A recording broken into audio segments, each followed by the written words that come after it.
The war with Ammon was over, and Gilead was finally free. But as the dust settled, a new army appeared on the horizon. The men of Ephraim were massing for an attack against their own brothers. They marched on Jephthah, the man who had just delivered the land, and delivered a brutal threat. They were going to burn his house down to the ground, with him inside it. Their charge sounded righteous enough on the surface. They demanded to know why Jephthah had crossed over to fight the children of Ammon without calling them to join the battle. But the 19th century commentator known as the Malbim asks the obvious question: what wrong had actually been done here? The complaint was merely a pretext. The real wound was pride. In Jacob's ancient blessing, the tribe of Ephraim had been set ahead of Manasseh. Now, Gilead, a mere branch of Manasseh, had dared to choose their own chief, ahead over the house of Joseph, without asking Ephraim's permission. Gilead had bled under Ammonite oppression for 18 years. Ephraim had ignored that suffering entirely, only to arrive now, using a manufactured military grievance as an excuse for fratricidal violence. Jephthah doesn't draw his sword. He stands his ground and dismantles their accusation point by point. First, he reminds them that the quarrel was his alone. He and his people endured the grinding oppression of Ammon. The hardship fell on Gilead, and so the war fell on Gilead too. Second, he exposes their lie. All those years, the Malbim notes, Gilead had been crying out across the river for help. Ephraim heard them and chose to do absolutely nothing to save them. Finally, Jephthah delivers the verse that carries his entire defense. "I put my life in my hand, and crossed over against the children of Ammon, and Hashem gave them into my hand." He risked everything, yet the victory was brought about by open providence. So the accusation hits a hard logical wall. To help him, they refuse to come for 18 years, but to fight him, they march out today. The logic is airtight. Jephthah strips away their political pretext completely, leaving the men of Ephraim standing there with a mobilized army and absolutely no rational justification to use it. But Ephraim wasn't looking for a rational answer. The soft response fails here because the disagreement had already metastasized from a dispute over authority into open, venomous contempt. They throw a taunt at the entire region. "Fugitives of Ephraim are you, O Gilead."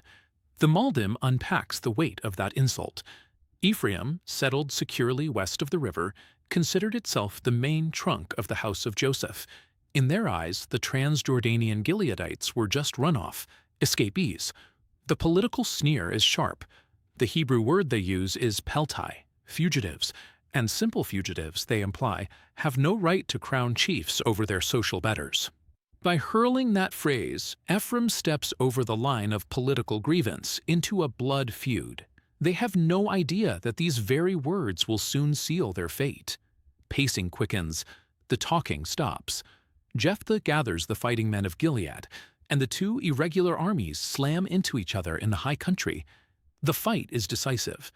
Gilead strikes hard, breaking the Ephraimite lines and completely shattering their forces. The beaten men panic. They break formation and scatter westward, desperate to get back to the safety of their own lands.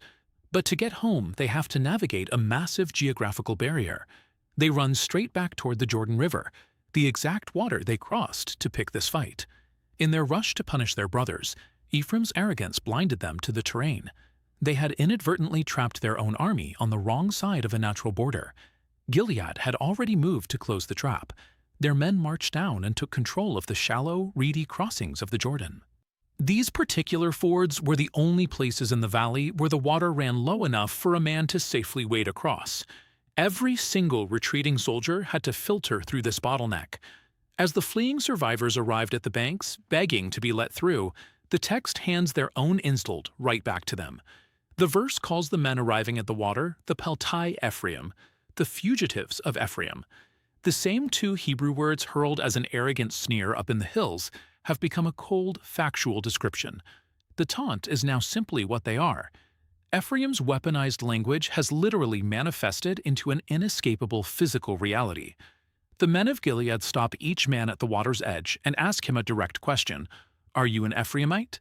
And of course, desperate to survive, the fleeing men lie and say no.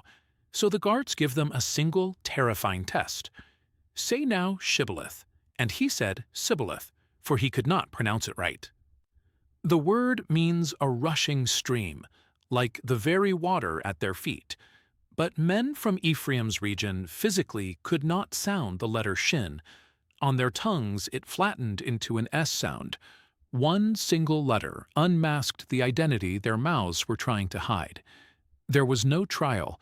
The moment a man failed the phonetic test, he was seized by the arms and killed right there in the shallows of the river.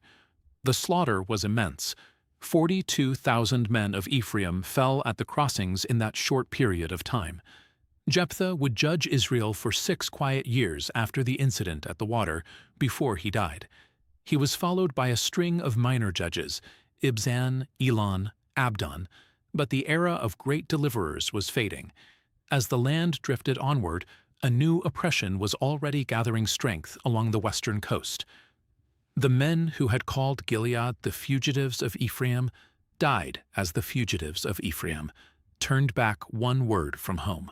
The exact insult they used to assert their superiority became the instrument of their annihilation.